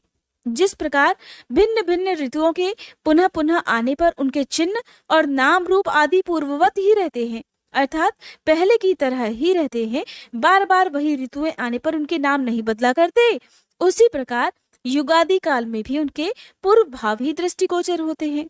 इस प्रकार स्वयंभू ब्रह्मा जी की लोक सृष्टि उन्हीं के विभिन्न अंगों से प्रकट हुई है। महत्व से लेकर विशेष पर्यंत सब कुछ प्रकृति का विकार है। ये प्राकृत जगत चंद्रमा और सूर्य की प्रभा से उद्भासित, ग्रह और नक्षत्रों से मंडित, नदियों, पर्वतों तथा समुद्रों से अलंकृत और भांति भांति के रमणीय नगरों और समृद्धशाली जनपदों से सुशोभित है। इसी को ब्रह्मा जी का वन या ब्रह्म वृक्ष कहते हैं। उस ब्रह्म वन में अव्यक्त और सर्वज्ञ ब्रह्मा विचरते हैं। वह सनातन ब्रह्म वृक्ष अव्यक्त रूपी बीज से प्रकट और ईश्वर के अनुग्रह पर स्थित है। बुद्धि इसका तना और बड़ी बड़ी डालियां हैं। इंद्रियां भीतर के खोखले हैं। महाभूत इसकी सीमा है। विशेष पदार्थ इसके निर्मल पत्ते हैं। धर्म और अधर्म इसके सुंदर फूल हैं। इसमें सुख और दुख रूपी फल लगते हैं तथा ये संपूर्ण भूतों के जीवन का सहारा है। ब्राह्मण लोग द्युलोक को उनका मस्तक, आकाश को नाभि, चंद्रमा और सूर्य को नेत्र, दिशाओं को कान और पृथ्वी को उनका पैर बताते हैं। वे अचिंत्य स्वरूप महेश्वर ही सब भूतों के निर्माता हैं। उनके मुख से ब्राह्मण प्रकट हुए हैं। वक्ष स्थल के ऊपरी भाग से क्षत्रियों की उत्पत्ति हुई है। दोनों जांघों से वैश्य और पैरों से शूद्र उत्पन्न हुए हैं। इस प्रकार उनके अंगों से ही संपूर्ण वर्णों का भी प्रादुर्भाव हुआ है। ऋषि बोले, प्रभो, आपने चतुर्मुख ब्रह्मा के मुख से परमात्मा रुद्रदेव की सृष्टि बताई है। इस विषय में हमें कुछ संशय होता है। जो प्रलय काल में कुपित होकर ब्रह्मा, विष्णु और अग्नि सहित समस्त लोक का संहार कर डालते हैं, जिन्हें ब्रह्मा और विष्णु भय से प्रणाम करते हैं। जिन लोक संहारकारी महेश्वर के वश में वे दोनों सदा ही रहते हैं। जिन महादेव जी ने पूर्व काल में ब्रह्मा और विष्णु को अपने शरीर से प्रकट किया था, जो प्रभु सदा ही उन दोनों के योगक्षेम का निर्वाह करने वाले हैं, वे आदिदेव पुरातन पुरुष भगवान रुद्र अव्यक्त जन्म ब्रह्मा के पुत्र कैसे हो गए? तात, भगवान ब्रह्मा ने मुनियों से जैसी बात बताई थी वह सब आप ठीक ठीक कहिए। भगवान शिव के उत्तम यश का श्रवण करने के लिए हमारे मन में बड़ी श्रद्धा है। तब वायु देवता ने कहा, ब्राह्मणों, तुम सब लोग जिज्ञासा में कुशल हो, इसलिए तुमने ये बहुत ही उचित प्रश्न किया है। मैंने भी पूर्व काल में पितामह ब्रह्मा जी के समक्ष यही प्रश्न रखा था। उसके उत्तर में पितामह ने मुझसे जो कुछ भी कहा था वही मैं तुम्हें बताऊंगा। जैसे रुद्रदेव उत्पन्न हुए और फिर जिस प्रकार ब्रह्मा और विष्णु की परस्पर उत्पत्ति हुई, वह सब विषय सुना रहा हूँ। ब्रह्मा, विष्णु और रुद्र तीनों ही कारणात्मा हैं। वे क्रमशः चराचर जगत की सृष्टि, पालन और संहार के हेतु हैं। उनमें परम ऐश्वर्य विद्यमान है। वे परमेश्वर से भावित और उनकी शक्ति से अधिष्ठित होकर सदा उनके कार्य करने में समर्थ होते हैं। पूर्व काल में पिता महेश्वर ने ही उन तीनों को 3 कर्मों में नियुक्त किया था। ब्रह्मा जी की सृष्टि कार्य में, विष्णु की रक्षा कार्य में तथा रुद्र की संहार कार्य में नियुक्त हुई थी। कल्पांतर में परमेश्वर शिव के प्रसाद से रुद्रदेव ने ब्रह्मा और नारायण की सृष्टि की थी। इसी तरह दूसरे कल्प में जगन्मय ब्रह्मा ने रुद्र तथा विष्णु को उत्पन्न किया था। फिर कल्पांतर में भगवान विष्णु ने भी रुद्र तथा ब्रह्मा की सृष्टि की थी। इस तरह पुनः ब्रह्मा ने नारायण की और रुद्रदेव ने ब्रह्मा की सृष्टि की। इस प्रकार विभिन्न कल्पों में ब्रह्मा, विष्णु और महेश्वर परस्पर उत्पन्न होते और एक दूसरे का हित चाहते हैं। उन कल्पों को लेकर महर्षिगण उनके प्रभाव का वर्णन किया करते हैं। प्रत्येक कल्प में भगवान रुद्र के आविर्भाव का अर्थात प्राकट्य का जो कारण है, अब उसे बता रहा हूँ। उन्हीं के प्रादुर्भाव से ब्रह्मा जी की सृष्टि का प्रवाह अविच्छिन्न रूप से चलता रहता है, अर्थात बिना किसी बाधा, बिना किसी विघ्न के चलता रहता है। ब्रह्मांड से उत्पन्न होने वाले ब्रह्मा प्रत्येक कल्प में प्रजा की सृष्टि करके प्राणियों की वृद्धि न होने से जब अत्यंत दुखी होकर मूर्छित हो जाते हैं, तब उनके दुख की शांति और प्रजा वर्ग की वृद्धि के लिए उन कल्पों में रुद्र गणों के स्वामी काल स्वरूप नील लोहित महेश्वर रुद्र अपने कारणभूत परमेश्वर की आज्ञा से ब्रह्मा जी के पुत्र होकर उन पर अनुग्रह करते हैं। वे ही तेजो राशि, अनामय, अनादि, अनंत, धाता, भूत संहारक और सर्वव्यापी भगवान ईश परम ऐश्वर्य से संयुक्त परमेश्वर से भावित और सदा उन्हीं की शक्ति से अधिष्ठित होकर उन्हीं के चिन्ह धारण करते हैं। उन्हीं के नाम से प्रसिद्ध होकर उन्हीं के समान रूप धारण कर उनके कार्य करने में समर्थ होते हैं। इनका सारा व्यवहार उन्हीं परमेश्वर के समान होता है। ये उनकी आज्ञा के पालक हैं। सहस्त्रों सूर्यों के समान उनका तेज है। वे अर्धचंद्र को आभूषण के रूप में धारण करते हैं। उनके हार, बाजूबंद और कड़े सर्पमय हैं, अर्थात सांपों के ही बने हैं। वे मूंज की मेखला धारण करते हैं।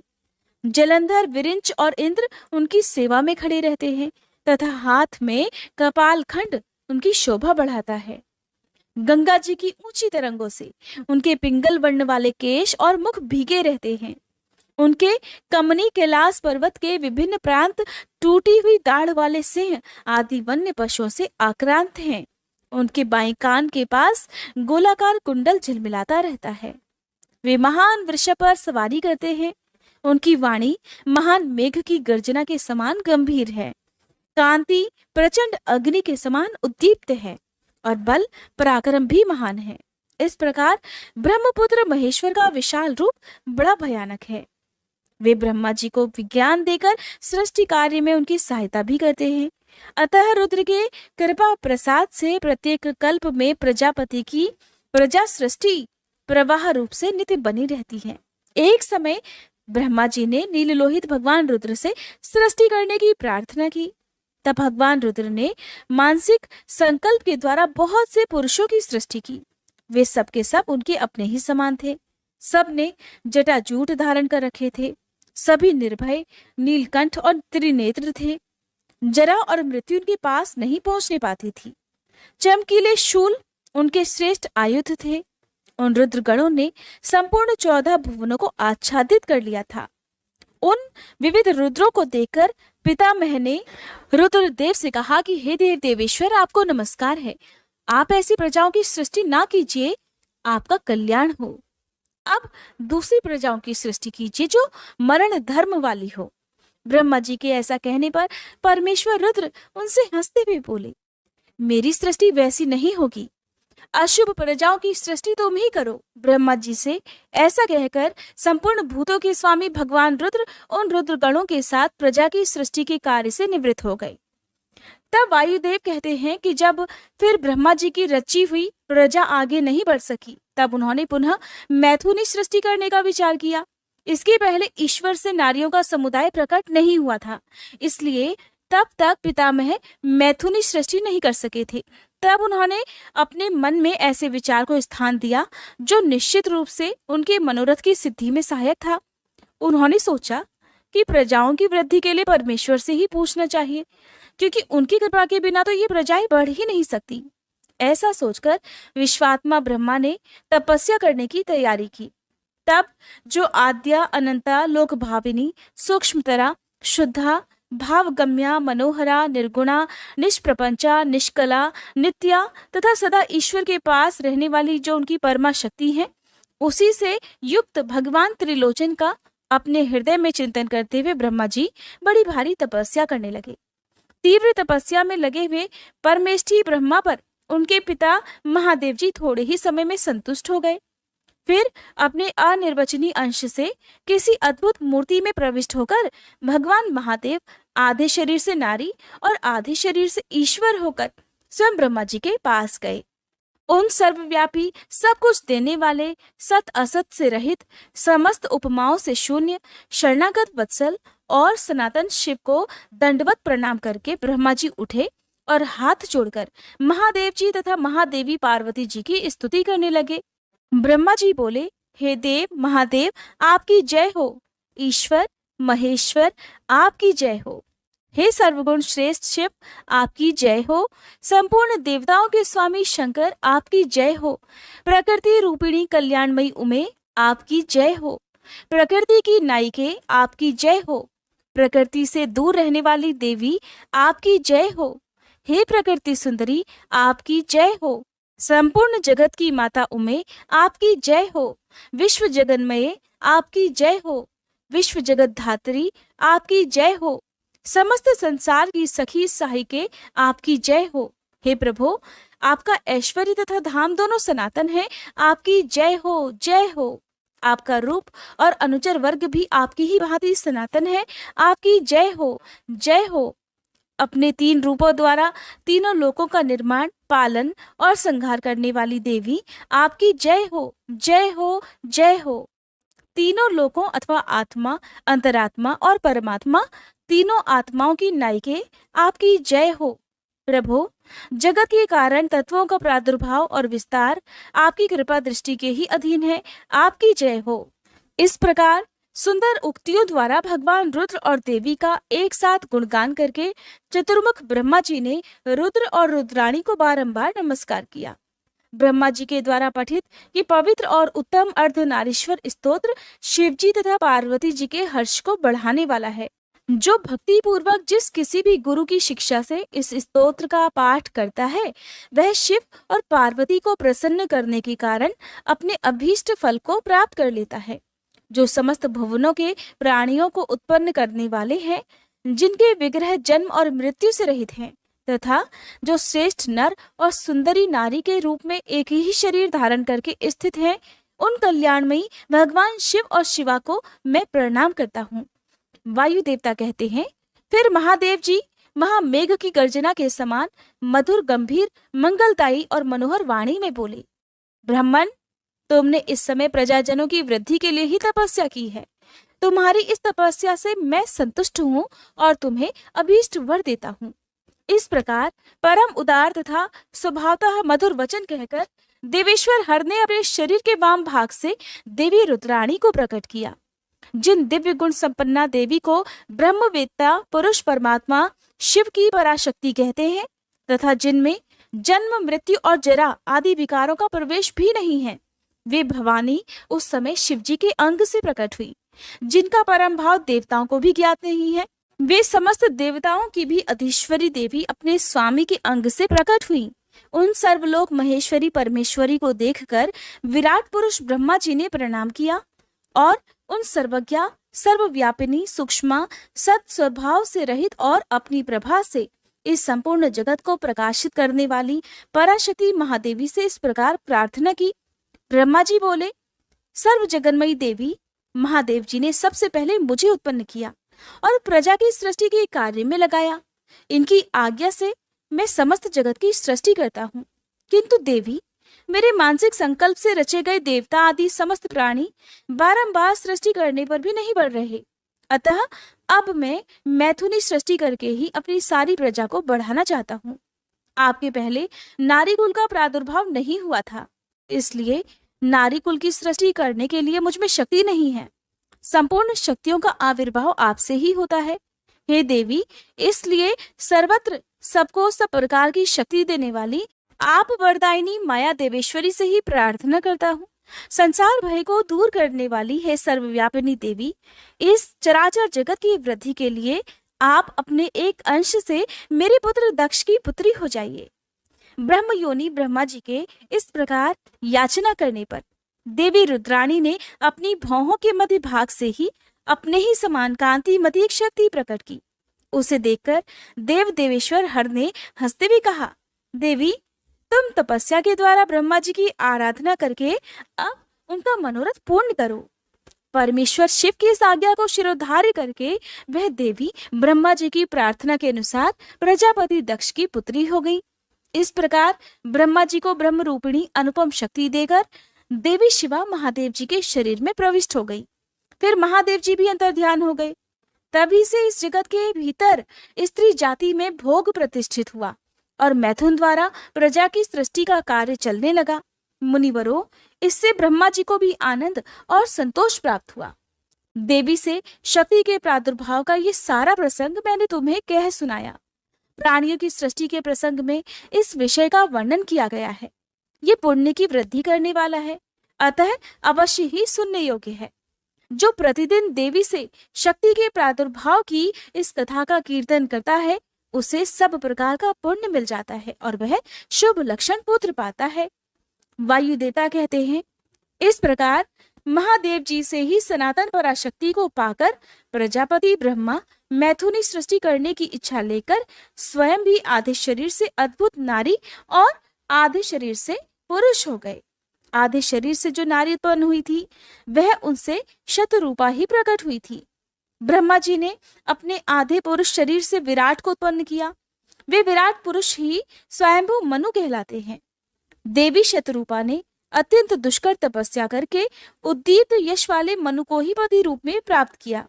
इसके बाद मनु के वंश तथा दक्ष यज्ञ विध्वंस आदि के प्रसंग सुनाकर वायु देवता ने ये बताया कि भगवान शंकर ने दक्ष तथा देवताओं के अपराध भी क्षमा कर दिए। फिर ऋषियों ने पूछा कि प्रभु, अपने गणों तथा देवी के साथ अंतर्ध्यान होकर भगवान शिव कहाँ गए, कहाँ रहे और क्या करके विरत हुए? तब वायुदेव बोले, हे महर्षियों, पर्वतों में श्रेष्ठ और विचित्र कंदराओं से सुशोभित जो परम सुंदर मंद्राचल है, वही अपनी तपस्या के प्रभाव से देवादिदेव महादेव जी का प्रिय निवास स्थान हुआ। उसने पार्वती और शिव जी को अपने सिर पर ढोने के लिए बड़ा भारी तप किया था और दीर्घ काल के बाद उसे उनके चरणार विंदों के स्पर्श का परम सौभाग्य प्राप्त हुआ। उस पर्वत के सौंदर्य का विस्तार पूर्वक वर्णन सहस्त्रों मुखों द्वारा 100 करोड़ वर्षों में भी नहीं किया जा सकता। उसके सामने समस्त पर्वतों का सौंदर्य तुच्छ हो जाता है। इसलिए महादेव जी ने देवी का प्रिय करने की इच्छा से उस अत्यंत रमणीय पर्वत को अपना अंतःपुर बना लिया। इस सर्वश्रेष्ठ पर्वत का स्मरण करके रैभ्य आश्रम के समीप स्थित हुए अंबिका सहित भगवान त्रिलोचन वहां से अंतर्ध्यान होकर चले गए। मंद्राचल के उद्यान अर्थात बगीचे में पहुंचकर देवी सहित महेश्वर वहां की रमणीय तथा दिव्य अंतःपुर की भूमियों में रमण करने लगे। इस तरह जब कुछ समय बीत गया और ब्रह्मा जी की मैथुनी सृष्टि के द्वारा जब प्रजाएं बढ़ गईं, तब शुंभ और निशुंभ नामक दो दैत्य उत्पन्न हुए। वे परस्पर भाई थे। उनके तपोबल से प्रभावित होकर परमेष्ठी ब्रह्मा ने उन दोनों भाइयों को ये वर दिया था कि इस जगत के किसी भी पुरुष से तुम मारे नहीं जा सकोगे। उन दोनों ने ब्रह्मा जी से ये प्रार्थना भी की थी कि पार्वती देवी के अंश से उत्पन्न जो अयोनिजा कन्या उत्पन्न हो, जिसे पुरुष का स्पर्श तथा रति प्राप्त न हुई हो और जो अलंघ्य पराक्रम से संपन्न हो, उसके प्रति काम भाव से पीड़ित हो जाने पर हम युद्ध में उसी के हाथों मारे जाएं। उनकी इस प्रार्थना पर श्री ब्रह्मा जी ने तथास्तु कहकर स्वीकृति दे दी।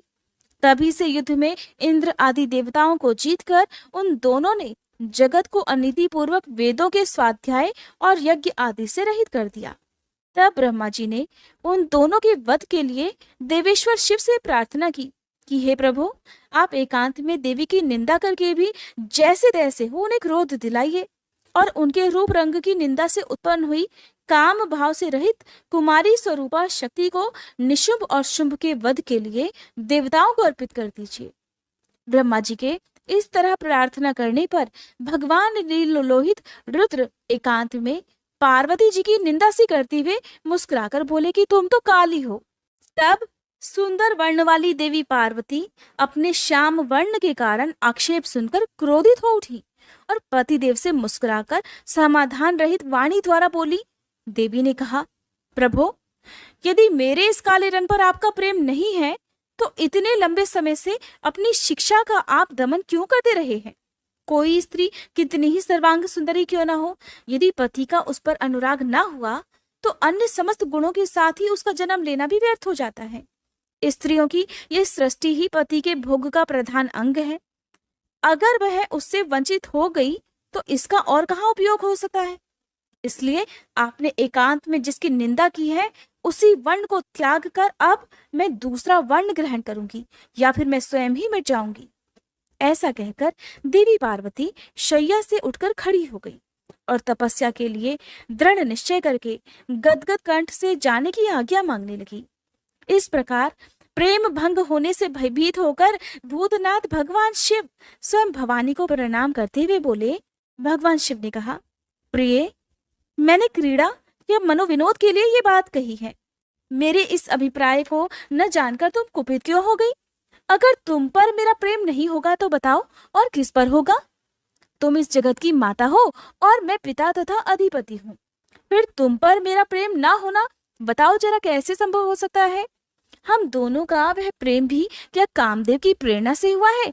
कदापि नहीं, क्योंकि कामदेव की उत्पत्ति से पहले ही जगत की उत्पत्ति हुई है। कामदेव की सृष्टि तो मैंने साधारण लोगों की रति के लिए की है। कामदेव मुझे साधारण देवता के समान मानकर मेरा कुछ कुछ तिरस्कार करने लगा था, इसलिए मैंने उसे भस्म कर दिया। हम दोनों का ये लीला विहार भी जगत की रक्षा के लिए ही है।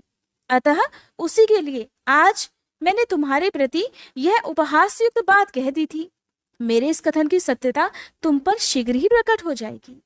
तब देवी कहने लगी, भगवान, पति के प्रेम से वंचित होने पर जो नारी अपने प्राणों का भी परित्याग नहीं कर देती वह कुलांगना और शुभ लक्षणा होने पर भी सत्पुरुषों द्वारा निंदित ही समझी जाती है। मेरा शरीर गौर वर्ण का नहीं है। इस बात को लेकर आपको बहुत दुख होता है, नहीं तो क्रीड़ा या फिर परिहास में भी आपके द्वारा मुझे काली कलूटी कहा जाना भला कैसे संभव हो सकता था? मेरा कालापन आपको प्रिय नहीं है, इसलिए वह सत्पुरुषों द्वारा भी निंदित है। अतः आप तपस्या द्वारा इसका त्याग किए बिना अब मैं यहाँ रह ही नहीं सकती। देवी की बात सुनकर भगवान शिव मुस्कुराकर बोले कि देवी, अगर अपनी श्यामता को लेकर तुम्हें इस प्रकार दुख हो ही रहा है तो इसके लिए तपस्या करने की भला क्या आवश्यकता है? तुम मेरी या अपनी इच्छा मात्र से ही दूसरे वर्ण से युक्त हो जाओ। देवी कहने लगी, मैं आपसे अपने रंग का परिवर्तन नहीं चाहती, स्वयं भी इसे बदलने का संकल्प नहीं कर सकती। अब तो तपस्या द्वारा ब्रह्मा जी की आराधना करके ही मैं शीघ्र गोरी हो जाऊंगी। शिव बोले, महादेवी, पूर्व काल में मेरी ही कृपा से ब्रह्मा जी को भी ब्रह्मपद की प्राप्ति हुई थी, अतः तपस्या द्वारा उन्हें बुलाकर तुम क्या करोगी? तो देवी कहने लगी, प्रभु, इसमें संदेह नहीं कि ब्रह्मादि समस्त देवताओं को आपसे ही उत्तम पदों की प्राप्ति हुई है। फिर आपकी आज्ञा पाकर मैं तपस्या द्वारा ब्रह्मा जी की आराधना करके ही अपना अभीष्ट सिद्ध करना चाहती हूँ। पूर्व काल में जब मैं सती के नाम से दक्ष की पुत्री हुई थी, तब तपस्या द्वारा ही मैंने आप जगदीश्वर को पति के रूप में प्राप्त किया था। उसी प्रकार आज भी तपस्या द्वारा ब्रह्मा जी को संतुष्ट करके मैं गौरी होना चाहती हूँ। बताइए, ऐसा करने में क्या दोष है? महादेव जी के ऐसा कहने पर वामदेव मुस्कुराकर मौन से रह गए। देवताओं का कार्य सिद्ध करने की इच्छा से ही उन्होंने देवी को रोकने के लिए बिल्कुल भी हठ नहीं किया। यहाँ पर वायुदेव ऋषियों को बता रहे हैं कि हे महर्षियों, तदंतर पतिव्रता माता पार्वती पति की परिक्रमा करके उनके वियोग से होने वाले दुख को किसी प्रकार रोककर हिमालय पर्वत पर चली गई। उन्होंने पहले सखियों के साथ जिस स्थान पर तप किया था, उस स्थान से उनका प्रेम हो गया था, अतः फिर उसी को उन्होंने तपस्या के लिए चुना। फिर माता पिता के घर जाकर उनका दर्शन और प्रणाम करके उन्हें सब समाचार बताकर उनकी आज्ञा लेकर उन्होंने सारे आभूषण उतार दिए और फिर तपोवन में जाकर स्नान करने के पश्चात तपस्वी का परम पावन वेश धारण करके अत्यंत तीव्र और परम दुष्कर तपस्या करने का संकल्प किया। वे मन ही मन सदा पति के चरणार बिंदों का चिंतन करती हुई किसी क्षणिक लिंग में उन्हीं का ध्यान करके पूजन की बाह्य विधि के अनुसार जंगल के फल फूल आदि उपकरणों द्वारा तीनों समय उनका पूजन किया करती थी। भगवान शंकर ही ब्रह्मा का रूप धारण करके मेरी तपस्या का फल मुझे देंगे, ऐसा दृढ़ विश्वास करके वे प्रतिदिन तपस्या में लगी रहती थी। इस प्रकार तपस्या करते करते जब बहुत समय बीत गया, तब एक दिन उनके पास कोई बहुत बड़ा व्याघ्र देखा गया। वह दुष्ट भाव से अर्थात उन्हें खाने के लिए वहां आया था। पार्वती जी के निकट आते ही उस दुरात्मा का शरीर जड़वत हो गया। वह उनके समीप चित्रलिखित सा दिखाई देने लगा। दुष्ट भाव से पास आए हुए उस व्याघ्र को देखकर भी देवी पार्वती साधारण नारी की तरह स्वभाव से विचलित नहीं हुई। उस व्याघ्र के सारे अंग अकड़ गए थे। वह भूख से अत्यंत पीड़ित हो रहा था। ये सोचकर कि यही मेरा भोजन है, निरंतर देवी की ओर ही देख रहा था। देवी के सामने खड़ा खड़ा वह उनकी उपासना सी करने लगा। इधर देवी के हृदय में सदा यही भाव आता कि ये व्याघ्र मेरा ही उपासक है, दुष्ट वन जंतुओं से मेरी रक्षा करने वाला है। ये सोचकर वे उस पर कृपा करने लगी। उन्हीं की कृपा से उसके तीनों प्रकार के मल तत्काल ही नष्ट हो गए। फिर तो उस व्याघ्र को सहसा देवी के स्वरूप का बोध हो गया। उसकी भूख मिट गई और उसके अंगों की जड़ता भी दूर हो गई। साथ ही उसकी जन्म सिद्ध दुष्टता भी नष्ट हो गई और उसे निरंतर तृप्ति बने रहने लगी। उस समय उत्कृष्ट रूप से अपनी कृतार्थता का अनुभव करके वे तत्काल ही देवी का भक्त हो गया और उन परमेश्वरी की सेवा करने लग गया। अब वह अन्य दुष्ट जंतुओं को खदेड़ता हुआ तपोवन में विचरने लगा। इधर देवी की तपस्या बढ़ी और तीव्र से तीव्रतर होती चली गई। देवता शुंभ आदि दैत्यों के दुराग्रह से दुखी होकर श्री ब्रह्मा जी की शरण में गए। उन्होंने शत्रु पीड़ जनित अपने दुख को उनसे निवेदित किया। शुभ और निशुंभ वरदान पाने के घमंड से देवताओं को जैसे जैसे दुख देते थे, वह सब सुनकर ब्रह्मा जी को उन पर बड़ी दया आई।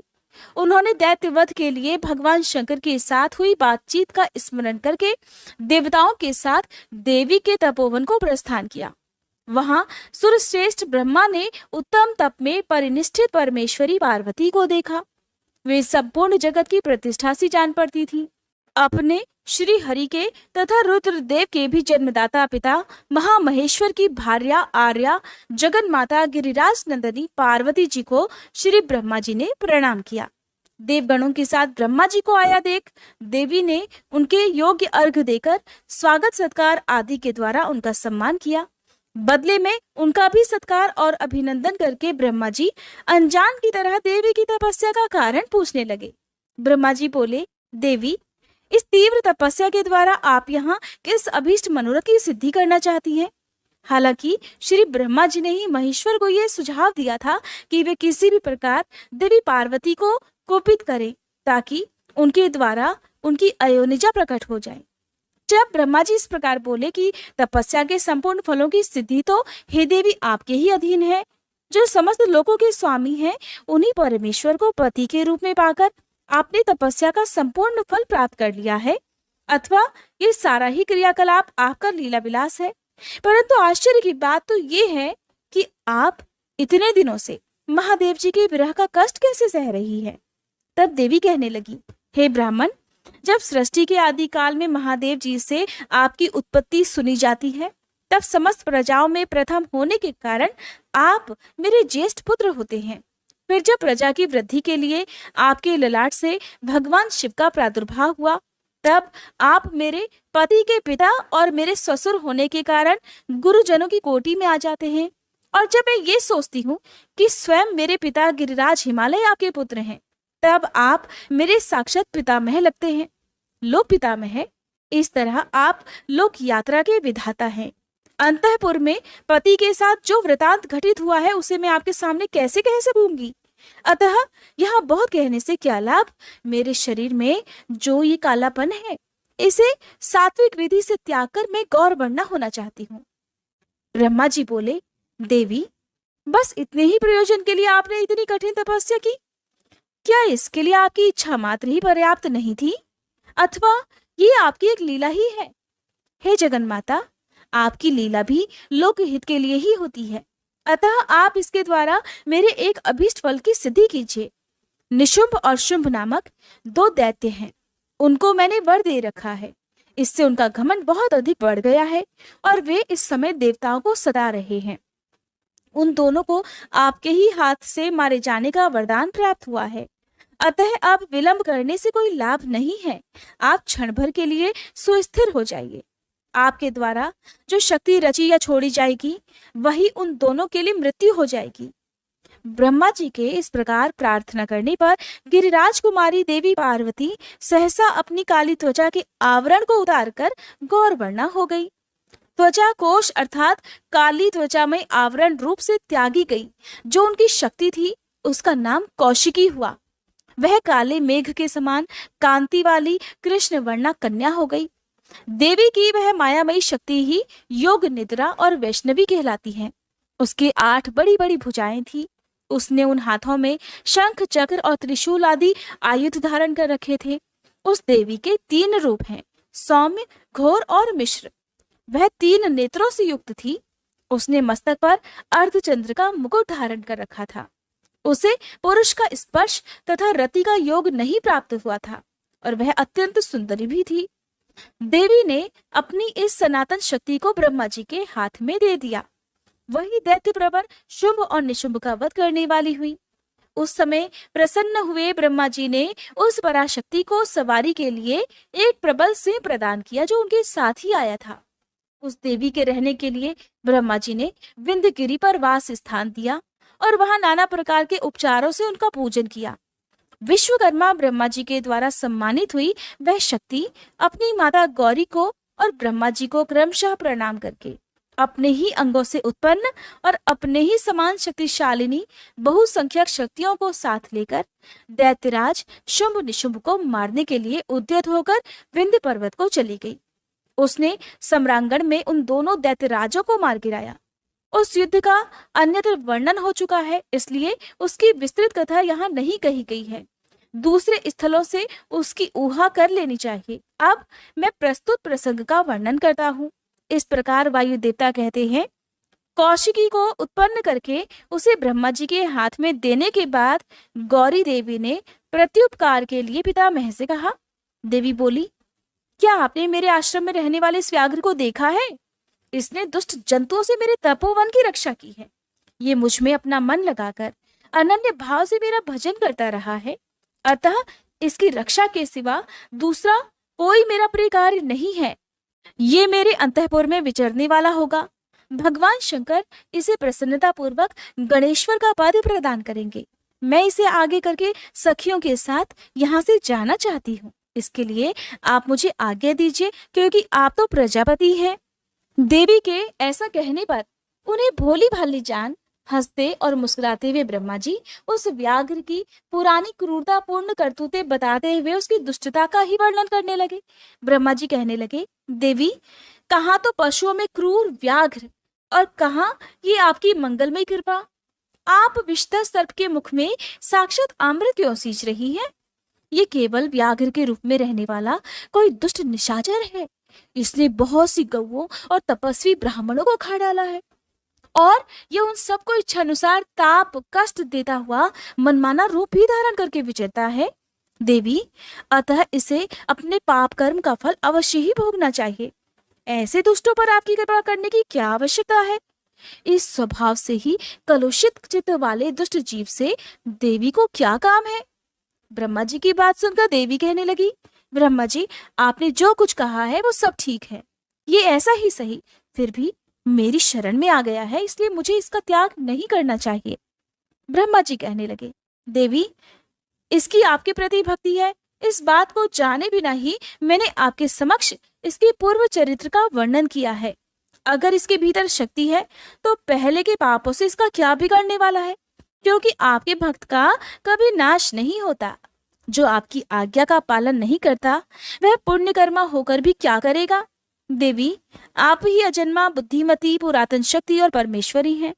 सबके बंध और मोक्ष की व्यवस्था आपके ही अधीन है। आपके सिवा पराशक्ति कौन है? आपके बिना किसको कर्मजनित सिद्धि की प्राप्ति हो सकती है?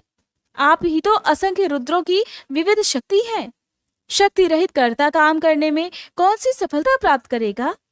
भगवान विष्णु को, मुझको तथा अन्य देवता, दानव और राक्षसों को उन ऐश्वर्यों की प्राप्ति कराने के लिए आपकी आज्ञा ही कारण है। असंख्य ब्रह्मा, विष्णु तथा रुद्र